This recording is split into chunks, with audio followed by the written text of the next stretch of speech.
Hello students, सब ठीक ठाक, पढ़ाई बढ़िया चल रही? वेरी गुड बच्चों, जैसा कि आप लोग जानते हैं कि हम लोग टारगेट 35 सीरीज अपने इस प्यारे से खूबसूरत से चैनल गौरव मिश्रा पे सॉल्व कर रहे हैं। और टारगेट 35 सीरीज आपको सीबीएसई बोर्ड के टर्म 1 में 35 out of 35 means full marks दिलाने के लिए डेडिकेटेड सीरीज है।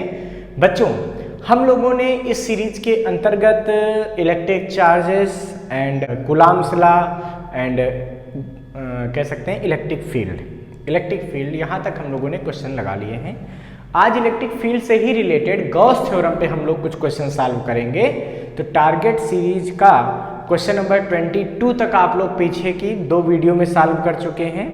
पहली वीडियो में 1 से लेकर 12 तक क्वेश्चन और दूसरी वीडियो में 13 से लेकर 22 तक क्वेश्चन। अब आज हम लोग अपनी तीसरी वीडियो को जो है शुरू करेंगे और कॉपी पेन निकाल लीजिए गॉस थ्योरम से रिलेटेड प्रॉब्लम्स के लिए और ये सारे क्वेश्चन लगा डालिए तो आपका इलेक्ट्रोस्टैटिक कंप्लीट हो जाएगा, जिससे कि आपको इस चैप्टर में पूरे मार्क्स मिलने लगे। अब आगे के चैप्टर्स के लिए फिर आप हमारी आगे वीडियो देखते रहिए। तो चलिए बच्चों, हमारा क्वेश्चन नंबर 23 ये है कि if the net electric flux through a closed surface is 0, then we can infer A. No net charge is enclosed by the surface. B. Uniform electric field exists within the surface. C. Electric potential varies from point to point inside the surface. D. The charge is present inside the surface. Okay. Closed surface ऐसा कोई, ठीक है। इस पे net इसका flux क्या है? 0 है।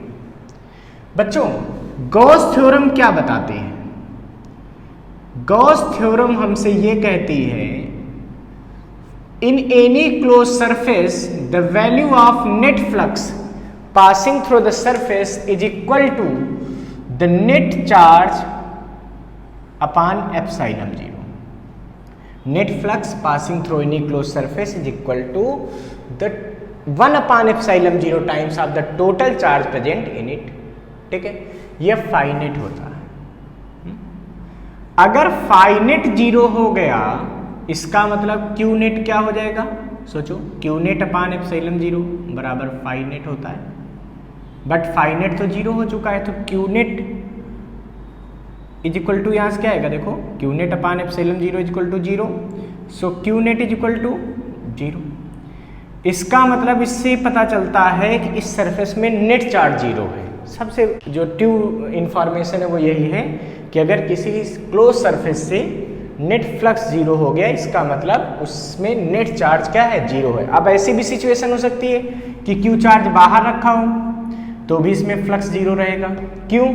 क्योंकि जितनी इलेक्ट्रिक फील्ड लाइन अंदर आएंगी उतनी ही इलेक्ट्रिक फील्ड लाइन बाहर जाएंगी। इसका मतलब मैं कह सकता हूँ जितना फ्लक्स पॉजिटिव होगा उतना ही फ्लक्स निगेटिव होगा, क्योंकि मैंने बता रखा है ना, क्लोज सरफेस में जितनी फील्ड लाइन इंटर करती हैं फ्लक्स निगेटिव प्रोड्यूस करती हैं, जो बाहर निकलती है फ्लक्स पॉजिटिव। तो जितना फ्लक्स निगेटिव उतना ही फ्लक्स पॉजिटिव, तो नेट फ्लक्स क्या होगा? 0। मतलब ये नेट फ्लक्स 0 होने का ये मतलब है कि इसके अंदर कोई नेट चार्ज नहीं है।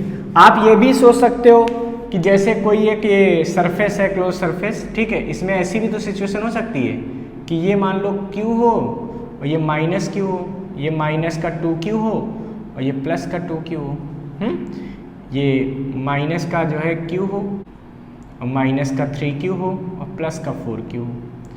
अब हमसे कोई कह दे यहाँ पे नेट चार्ज कितना होगा? सोचो, नेट चार्ज यहाँ कितना है?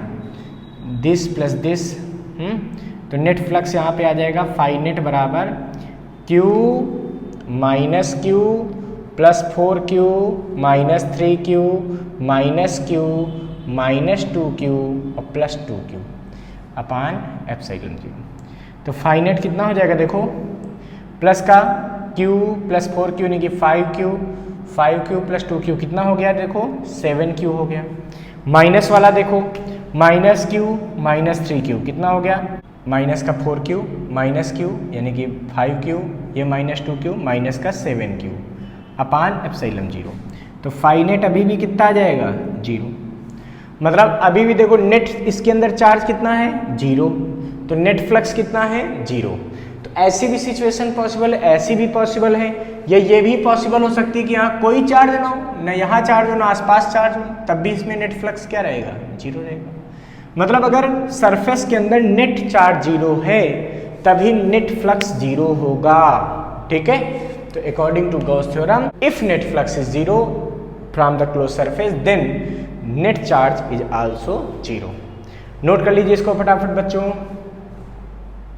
तो देखिए बच्चों, अब हम बात करते हैं क्वेश्चन नंबर 24 की, और क्वेश्चन नंबर 24 यह है कि an electric dipole consisting of charge plus q and minus q separated by distance small r is kept symmetrically at the centre of an imaginary sphere of radius capital R is greater than small r, comma another point charge capital Q is also kept at the center of the sphere.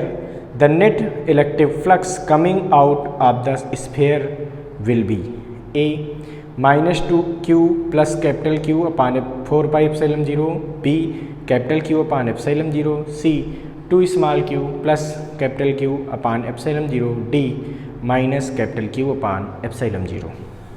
इसमें कह रहे हैं कि एक capital R radius का sphere है। तो sphere कितना बड़ा है, स्फीयर की रेडियस है कैपिटल आर, देखो ये रेडियस कैपिटल आर होगा, ठीक है। इसके अंदर एक डायपोल रखा है जिसका जो रेडियस है वो स्मॉल है, किससे, कैपिटल आर से। मतलब इस डायपोल को, जैसे डायपोल बनाते हो ना, दो equal but opposite charge placed at very small distance is called electric dipole. तो ऐसा डायपोल रखा है जिसके बीच की डिस्टेंस स्मॉल आर है, बट स्मॉल आर की वैल्यू कैपिटल आर से छोटी है, ये हमको क्वेश्चन में ही दे रखा है। और हमसे कह रहे हैं कि ये डायपोल सिमेट्रिकली यहाँ रखा, मतलब कुछ ऐसे रखा हुआ, मतलब ये डायपोल हो गया प्लस क्यू माइनस क्यू और इनका सेपरेशन क्या है, स्मॉल आर, कुछ ऐसे रखा हुआ। और कह रहे हैं कैपिटल क्यू चार्ज इसके सेंटर पे भी रखा हुआ है, यहाँ पे ये चार्ज कितना रखा हुआ है, कैपिटल क्यू। तो हमसे कह रहे हैं कि इससे पास होने वाला नेट फ्लक्स कितना होगा, इस सरफेस से पास होने वाला। तो भाई फ्रॉम गॉस थ्योरम आपको नेट फ्लक्स निकालना तो आता है, क्या होता है भाई, from Gauss theorem we know that the net flux is equal to total charge present in the close surface upon epsilon 0। यही तो होता है, the net flux passing through any close surface is 1 upon epsilon 0 times of the total charge. तो इसको हम लोग क्या लिखेंगे, phi net is equal to Q net, total charge. Total charge इसके अंदर कौन कौन है, देखो minus Q plus Q plus small Q upon epsilon 0। तो ये कितना आएगा बच्चों सॉल्व करने पे, तो यहाँ से फाई नेट की वैल्यू आ जाएगी, ये देखो माइनस क्यू प्लस क्यू तो कैंसिल हो जाएंगे, तो बचेगा क्या, Q upon epsilon 0। So the value of net charge is capital Q upon epsilon 0। So option B is correct, जो दिए गए ऑप्शन है उसमें क्या हो जाएगा, बी ऑप्शन हमारा बिल्कुल करेक्ट हो जाएगा। So option B will be correct. इसको फटाफट नोट कर लीजिए बच्चों। तो चलिए बच्चों टारगेट 35 सीरीज का क्वेश्चन नंबर 25 ट्राई करते हैं। क्वेश्चन नंबर 25 यह है कि a charge q is placed at the centre of a cube, what is the electric flux passing through one of its face, a q upon 6 epsilon 0, b q upon epsilon 0, c 6q upon epsilon 0, d q upon 3 epsilon 0। देखिए हमसे क्या कहा जा रहा है कि एक cube है, ठीक है, पहले तो क्यूब बना लेते हैं।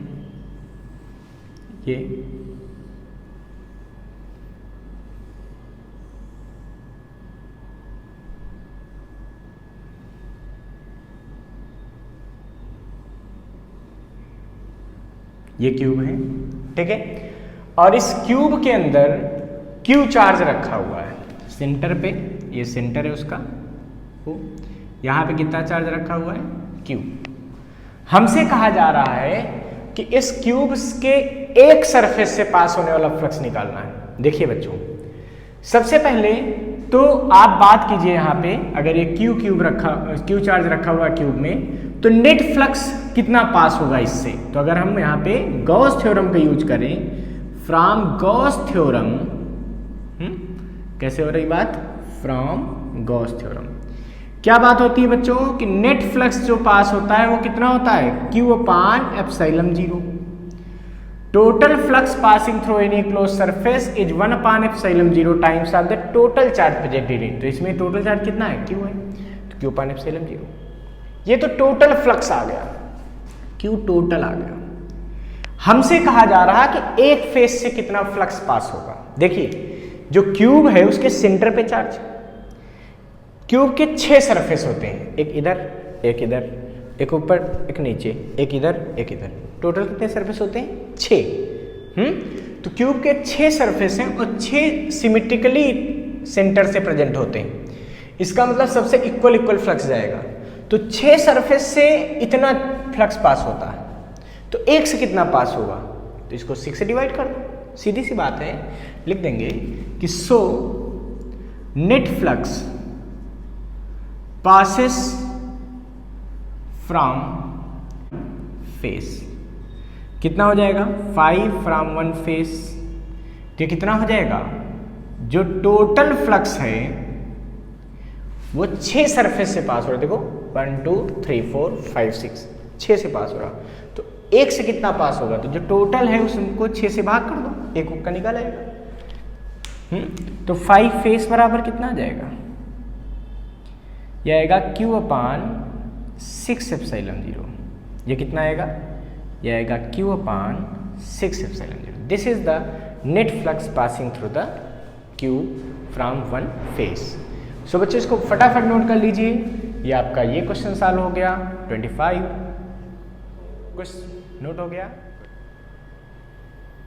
तो बच्चों टारगेट 35 का क्वेश्चन नंबर 26 यह है कि A charged ball B hangs from a silk thread S, which makes an angle theta with a large conducting sheet P, as shown in figure. The surface charge density sigma of the sheet is proportional to A cot theta, B cos theta, C tan theta और D sin theta। Okay तो देखिए बच्चों एक conducting sheet है, sheet का मतलब बहुत पतली सी ये कंडक्टिंग ऐसे, ठीक है। अब इसके पास में कोई थ्रेड से ऐसे यहाँ पे एक बॉल लटकी हुई है ऐसे।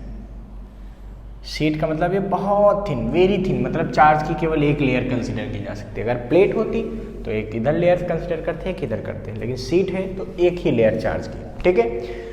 मान लेते हैं कि इसकी सरफेस चार्ज डेंसिटी सिग्मा है। इस शीट की सरफेस चार्ज डेंसिटी क्या है, सिग्मा। तो इसकी सरफेस चार्ज डेंसिटी सिग्मा है, और सिग्मा बराबर क्या होता है, Q/A।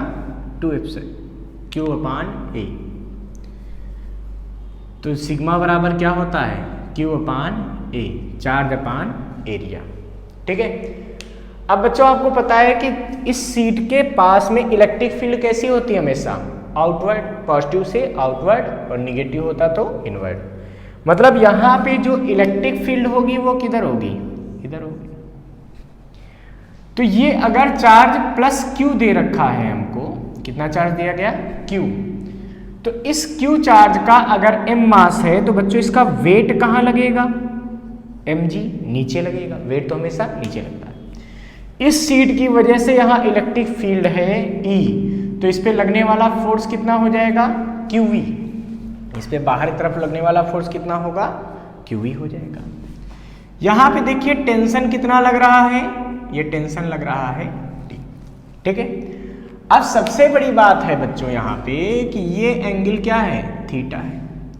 तो अगर यहाँ से ये हम ऐसे एक लाइन ड्रॉ कर दें, यही लाइन ऊपर ले गए, तो ये वाला भी एंगल क्या हो जाएगा, थीटा हो जाएगा। अब देखिए टी के 2 कंपोनेंट हो सकते हैं, इधर टी कॉस थीटा, एक कंपोनेंट इधर हो सकता है टी साइन थीटा। क्यों, क्योंकि हमको यही बात है कि हमको यहाँ बताना है क्योंकि हमको यहां पे बताना है कि जो सरफेस चार्ज डेंसिटी है सिग्मा, ये थीटा पे कैसे डिपेंड कर रही है। ठीक है, तो बच्चों आपको पता होना चाहिए कि यहाँ पे जो इलेक्ट्रिक फील्ड होती है E, उसका फार्मूला क्या होता है, वो होता है sigma upon 2 epsilon 0। Electric field due to a charge sheet is sigma upon 2 epsilon 0। इसका मतलब इधर जो फोर्स लगेगा वो कितना लगेगा, Q into sigma upon 2 epsilon 0।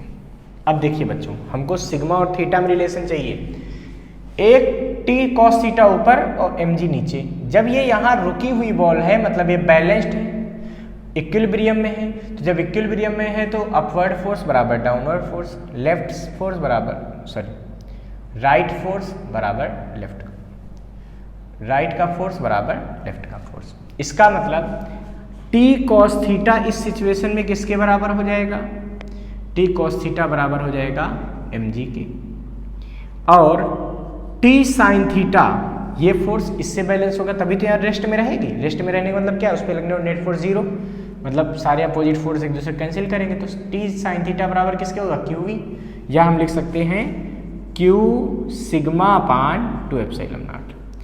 ऐसा करते हैं, ये इक्वेशन 1, ये इक्वेशन 2, इक्वेशन 2 में 1 से डिवाइड कर देते हैं तो क्या बचेगा, यहाँ देखो 2 अपान 1, तो 2 की वैल्यू ऊपर लिखो T sin थीटा अपान 1 की वैल्यू T cos थीटा, ठीक है, बराबर Q सिग्मा अपान 2 एप्सिलॉन 0 अपान में mg। ठीक है, अब बेटा ऐसा है T से T को काट देंगे तो साइन अपान कॉस क्या आएगा, ये आएगा tan थीटा, बराबर आएगा Q sigma upon 2 epsilon 0 mg। ये सिग्मा बराबर क्या हो गया, 2 epsilon 0 mg tan theta upon Q। This indicates sigma depends on tan theta. इसका मतलब जो इसमें सरफेस चार्ज डेंसिटी है वो किस पर डिपेंड करेगी, वो tan थीटा पे डिपेंड करेगी। तो यहाँ पर जो tan थीटा ऑप्शन में है वो सही हो जाएगा। So option C will be correct, that the surface charge density depends on the tan theta. ठीक है, इसको नोट कर लीजिए फटाफट बच्चों। तो देखिए बच्चों, टारगेट 35 सीरीज का क्वेश्चन नंबर 27 यह है कि An infinitely long thin straight wire has uniform linear charge density of 1/3 coulomb per meter.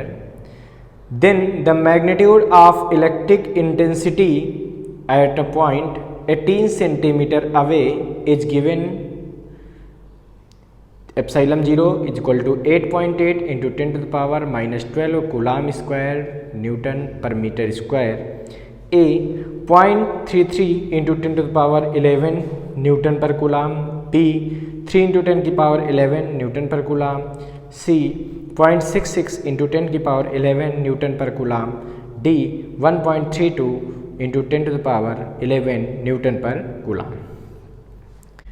तो देखिए बच्चों, यहाँ पे हमको क्या दिया है, हमको दिया है कि इनफाइनाइट ऐसे लीनियर चार्ज डेंसिटी का जो चार्ज पड़ा हुआ है कहीं लाइन चार्ज, और इसका लीनियर चार्ज डेंसिटी क्या है 1/3 कूलाम पर मीटर। मतलब ये हो गई लीनियर चार्ज डेंसिटी। ठीक है, हमसे कहा जा रहा है कि 18 सेंटीमीटर की डिस्टेंस पर इलेक्ट्रिक फील्ड कितनी होगी। यहाँ पे हमको P पॉइंट पे इलेक्ट्रिक फील्ड निकालना है। बच्चों सीधी सी बात है, इलेक्ट्रिक फील्ड का फार्मूला क्या होता है, जब लैम्डा लीनियर चार्ज डेंसिटी हो तो r डिस्टेंस पे इलेक्ट्रिक फील्ड कितनी होती है, ये होती है लैम्डा अपान 2 पाई एप्सिलॉन 0 r। ठीक है, तो E की वैल्यू क्या आ जाएगी, लैम्डा 1/3 अपान 2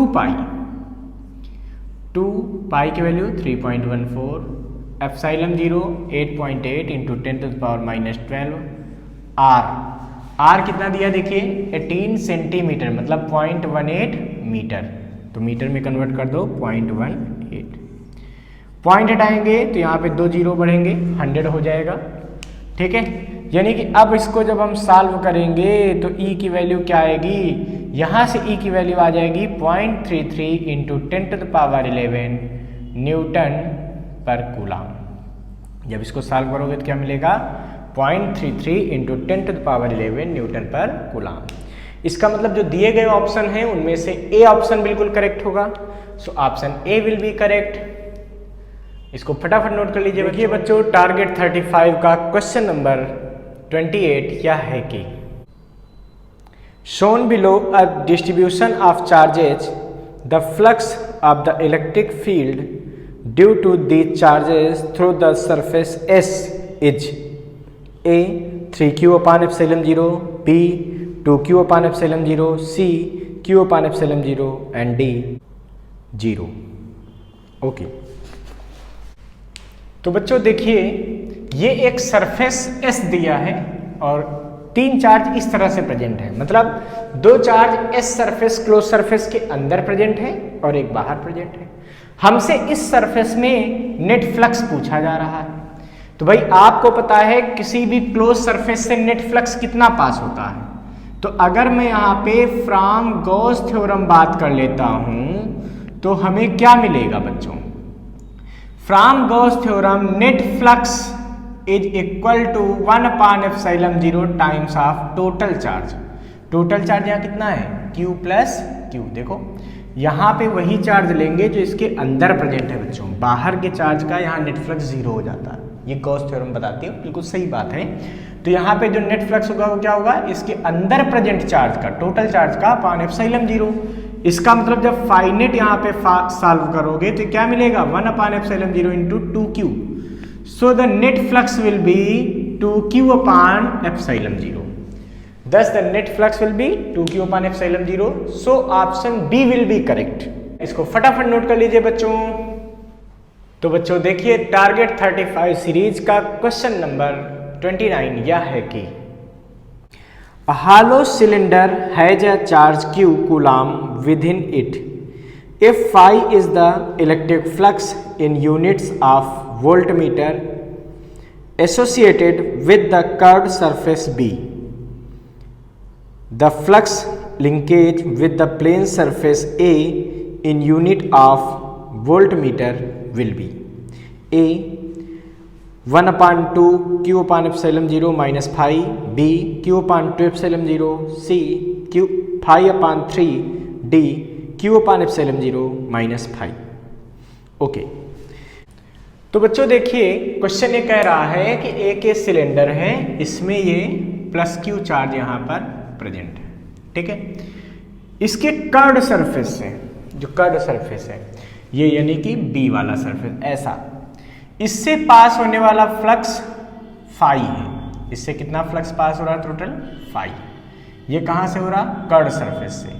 यह है फ्लक्स फ्रॉम कर्ड सरफेस, ठीक है। तो हमसे कहा जा रहा है ए सरफेस यानी कि ये जो प्लेन सरफेस है इससे पास होने वाला फ्लक्स कितना होगा। देखिए बच्चों, सिलेंडर में 2 प्लेन सरफेस होते हैं और एक कर्व सरफेस होता है। सिलेंडर तो आप लोगों ने देखा ही होगा। जैसे ये सिलेंडर है, इस सिलेंडर में 2 प्लेन सरफेस, देखो एक ये इधर का, एक ये इधर का, और एक कर्व्ड सरफेस है। तो उन्होंने कहा कर्व्ड सरफेस से पास होने वाला फ्लक्स कितना है? फाई है, ठीक है। तो हमको एक प्लेन सरफेस से पास होने वाला फ्लक्स बताना है। बच्चों आपको ये तो पता है कि जो नेट फ्लक्स होता है वो क्या होता है? Total present charge upon epsilon जी। अब अगर मैं मान लूं कि एक प्लेन सरफेस से फ्लक्स जो पास होता है वो फाई पी है, अगर चार्ज इसके सेंटर पर है तो सिमेट्री बन जाएगी। तो दूसरे प्लेन सरफेस से भी कितना फ्लक्स पास होगा? Phi P. और ये कर्व्ड सरफेस से कितना पास हो रहा? फाई। तो नेट फ्लक्स इससे कितना पास हुआ? Phi P plus phi P plus phi. भाई देखो नेट फ्लक्स कितना हो गया? Phi P plus phi P plus phi बराबर क्यू बटा एप्सिलॉन जीरो। मतलब 2 फाई पी बराबर क्यू बटा एप्सिलॉन जीरो माइनस फाई, या मैं कहूंगा फाई पी बराबर हो जाएगा 1/2 Q upon epsilon zero minus phi. इसका मतलब हुआ कि इसका आंसर कौन सा सही होगा? फाई पी बराबर 1/2 Q upon epsilon zero minus phi. So option A will be correct. इसमें कौन सा ऑप्शन करेक्ट होगा? ए ऑप्शन करेक्ट हो जाएगा। So option A will be correct. इसको फटाफट नोट कर लीजिए बच्चों। तो बच्चों टारगेट 35 सीरीज का क्वेश्चन नंबर 30 यह है कि 3 concentric metallic spherical cells of radii r, 2r, 3r are given charges q1, q2, q3 respectively. It is found that the surface charge densities on the outer surface of the cell are equal. Then the ratio of charges given to cells q1 is to q2 is to q3 is a 1:2:3, b 1:3:5, c 1:4:9 and d 1:8:18. Okay बच्चों, इसमें हमसे क्या कह रहे हैं कि 3 concentric sales हैं जिनकी रेडियस क्या है r, 2r एंड 3r। ठीक है, इसकी पहले वाले की रेडियस r, दूसरे वाले की रेडियस 2r, तीसरे वाले की रेडियस 3r। देखिए r, 2r और 3r। पहले वाले को कितना चार्ज दिया गया q1, इसको चार्ज हमने कितना दिया बच्चों q1। दूसरे वाले कितना चार्ज दिया जो हमने दिया, पहले उसकी बात करो, इसको हमने चार्ज दिया q2। और तीसरे वाले को मैंने चार्ज कितना दिया है, जो हमने इसको चार्ज प्रोवाइड किया वो कितना किया, वो किया q3। ठीक है, हमसे पूछा जा रहा है कि अगर इनकी सरफेस चार्ज डेंसिटी सेम है, सिग्मा 1 बराबर सिग्मा 2 बराबर सिग्मा 3। सिग्मा है क्या, यह है सरफेस चार्ज डेंसिटी और सिग्मा की वैल्यू होती है Q upon A, charge upon area. ठीक है, तो बच्चों अगर ऐसा है तो हमको बताना है Q1, Q2, Q3 का रेशियो क्या होगा। देखिए बच्चों, जब ये Q1 चार्ज यहाँ दिया गया तो ये चूंकि स्फेरिकल सेल है तो ये यहाँ पे क्या करेगा, सब कंडक्टिंग है, तो ये इससे यहाँ पे इंडक्शन होगा। इंडक्शन से ये यहाँ पे अपने आप एक -Q प्रोड्यूस कर देगा और इससे बाहर की तरफ वही चार्ज +Q1 चला जाएगा। इसका मतलब हुआ कि Q2 तो था ही और ये Q1, ये अंदर वाला जो है यहाँ पे -Q आया, इससे यहाँ बाहर +Q आ गया, मतलब Q2 + Q1। ऊपर चार्ज कितना हो गया Q2 + Q1। ध्यान से देखना। अब बच्चों वैसे इसको Q2 दिया गया था, इसको कितना दिया गया था Q2, वो Q2 यहाँ पे आएगा और Q1 भी यहाँ पे आएगा, तो दोनों यहाँ पे निगेटिव में आ जाएंगे। क्यों, क्योंकि फिर से इंडक्शन होगा, तो जितना चार्ज अंदर है उतना ही बाहर यहाँ पे, यहाँ जितना बाहर है उतना यहाँ अंदर प्रोड्यूस हो जाएगा। मतलब यहाँ पे प्रोड्यूस होगा -Q1 और -Q2। जितना अंदर पॉजिटिव है ऊपर के सरफेस है उतना यहाँ निगेटिव पैदा कर देगा। अब इससे फिर से इंडक्शन होता है भाई, यहाँ पर जब माइनस आ जाएगा तो उतना ही चार्ज उधर पॉजिटिव क्रिएट हो जाएगा, यानी कि यहाँ ऊपर जो चार्ज बढ़ जाएगा वो कितना बढ़ेगा, यही वैल्यू प्लस में बढ़ जाएगी। इसका मतलब Q3 तो पहले से प्रेजेंट थी और ये जो पॉजिटिव में बना रहा हूँ ये चार्ज एक्स्ट्रा आ गया, यानी कि एक्स्ट्रा चार्ज पे कितना आ गया, Q1 भी आ गया और Q2 भी आ गया, यानी कि इस पे टोटल चार्ज कितना हो गया Q3 + Q1 + Q2। इस पे चार्ज कितना आ गया Q1 + Q2। इस पे चार्ज कितना आ गया है, तो Q1 ही है। ठीक है, इसका मतलब पहले वाले की सरफेस चार्ज डेंसिटी क्या होगी, सरफेस चार्ज डेंसिटी होती क्या है, चार्ज अपान एरिया। तो पहले वाले में सरफेस चार्ज डेंसिटी क्या होगी, इसका चार्ज अपान इसका एरिया। तो पहले पे चार्ज कितना है Q1, एरिया कितना है 4πr²। भाई स्फेरिकल सेल है ना, सेल का एरिया क्या होता है 4πr²।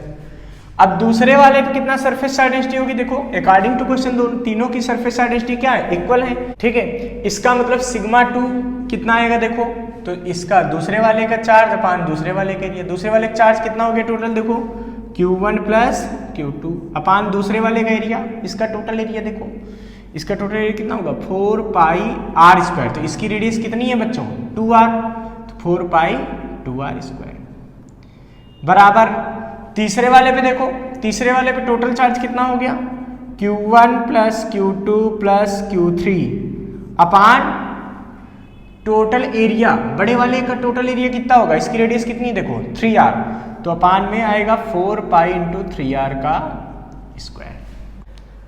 अब बच्चों अगर हम ध्यान दें यहाँ पे देखो ध्यान से 3r स्क्वायर आ गया। अब इसको सॉल्व करो थोड़ा सा, तो ये बचेगा Q1 अपान, देखो 4 पाई सब में है, कैंसिल हो सकता है, अगर 4 पाई इस पूरी इक्वेशन को मल्टीप्लाई कर दे कोई फर्क नहीं पड़ेगा, तो बचेगा Q1 अपान r square, Q1 plus Q2 upon 4r square, क्योंकि 4 पाई तो सारे चले गए, ये सारे देखो 4 पाई ये सारे क्या हो गए, कैंसिल हो गए, क्यों, क्योंकि 4 पाई से मल्टीप्लाई कर दिया, ऐसा सोचो। और ये क्या बचेगा देखो Q1 plus Q2 plus Q3 upon 9r square. ठीक है, अगर हम ऐसा मान लें इन सबके इक्वल में k मान लें, क्यों, क्योंकि हमको Q1 Q2 Q3 का रेशियो चाहिए, हम इसके इक्वल क्या मान लेते हैं k, तो देखो Q1 अपान r स्क्वायर बराबर k, अगर ऐसा है तो दिस इंडिकेट Q1 बराबर KR स्क्वायर। देखो Q1 निकल आया k के टर्म में, ये k कोई अननोन है, इसको हमने लेट कर दिया। अगर इसको इसके बराबर रख के देखोगे तो क्या बनेगा, if Q1 plus Q2 upon 4r square is equal to k, then Q1 plus Q2 is equal to 4r square k, put value of Q1 जो हम निकाल चुके हैं यहाँ रख दें, तो क्या बचेगा देखो KR स्क्वायर प्लस Q2 बराबर 4r square k, this indicate Q2 बराबर 4r square k minus KR square. देखो ये उधर गया, इधर प्लस का था उधर माइनस का हो गया, यानी कि Q2 हमारे पास बचेगा 3r square k, so Q2 will be 3r square k। ठीक है, अब देखिए बच्चों, अब हम तीसरी इक्वेशन को देखेंगे, मतलब ये चीज इक्वल टू k करेंगे तो क्या मिलेगा हमें, यहां से मिलेगा देखो इफ, अगर हम ऐसा मान लें, इसको ऐसे बना लेते हैं, if Q1 plus Q2 plus Q3 upon 9r square is equal to k, then Q1 plus Q2 plus Q3 is equal to k into 9r square. ठीक है, अब देखो बच्चों Q1 और Q2 की वैल्यू पुट कर दो, Q1 कितना आया KR स्क्वायर, Q2 कितना आया 3KR स्क्वायर, यहाँ वैल्यू पुट कर देंगे तो क्या आएगा, यहाँ पे देखो ये आएगा KR square plus 3KR square plus Q3 बराबर 9KR स्क्वायर। देखो बच्चों KR square plus 3KR square, ये कितना हो गया 4KR स्क्वायर, इसको उधर ले जाओ, तो उधर ले जाओगे तो क्या मिलेगा, Q3 बराबर मिलेगा 9KR square minus 4KR square, यानी कि Q3 आ गया यहाँ से देखिए 5KR square. This is the third charge. हमें तो बच्चों Q1 इस टू Q2 इस टू Q3 करना है, तो क्या आएगा देखो KR square is to 3KR square is to 5KR square. KR square से पूरी इक्वेशन में इसमें डिवाइड कर सकते हो, जो सेम टर्म होते हैं उनको हम लोग कट कर देते हैं, यानी कि Q1 Q2 Q3 इनका रेशियो बचेगा, यहाँ देखो KR स्क्वायर डिवाइड करोगे तो 1 बचेगा, यहाँ KR स्क्वायर डिवाइड हुआ तो क्या बचेगा 3, यहाँ KR स्क्वायर डिवाइड हुआ तो क्या बचेगा 5। So Q1 upon Q2 upon Q3 equal to 1:3:5। इसका मतलब चार्जेस का रेशियो क्या होगा 1:3:5। So option B will be correct, जो दिए गए ऑप्शन है उसमें से कौन सा होगा, बी ऑप्शन करेक्ट होगा। So option B will be correct, इसको फटाफट नोट कर लीजिए बच्चों। तो बच्चों इस तरह से आपने देखा, हमने आपको टारगेट 35 के 01, 02 और 03 पार्ट में इम्पॉर्टेंट 30 क्वेश्चंस करवा लिए हैं। अब हम बच्चों इसके असर्शन रीजनिंग के 5 क्वेश्चंस इस चैप्टर के और नेक्स्ट वीडियो में करेंगे। मींस 4 वीडियो में आपका electric charges and fields chapter का सारा इंपॉर्टेंट कंटेंट आ जाएगा। आपने अगर इन चारों वीडियो को देख लिया तो इस चैप्टर से आपके लगभग सारे क्वेश्चन वहाँ पे सॉल्व हो जाएंगे बच्चों। फिर उसके बाद हम लोग आगे के चैप्टर्स पे बात करते रहेंगे। आप हमारे साथ लगातार जुड़ते रहिए, अपने दोस्तों को हमारे साथ जोड़ते रहिए, क्योंकि टारगेट 35 बिल्कुल फ्री चल रहा है सक्सेस पॉइंट पे। और यहाँ पर मैं आपको लगातार फ्री सारे वीडियो दे रहा हूं, बिल्कुल फ्री है बच्चों, कहीं जाने की जरूरत नहीं है। पूरी सीबीएसई बोर्ड की तैयारी करने की जिम्मेदारी हमारी है आपकी। इन सारे वीडियो को लगातार देखते रहिए। Thank you.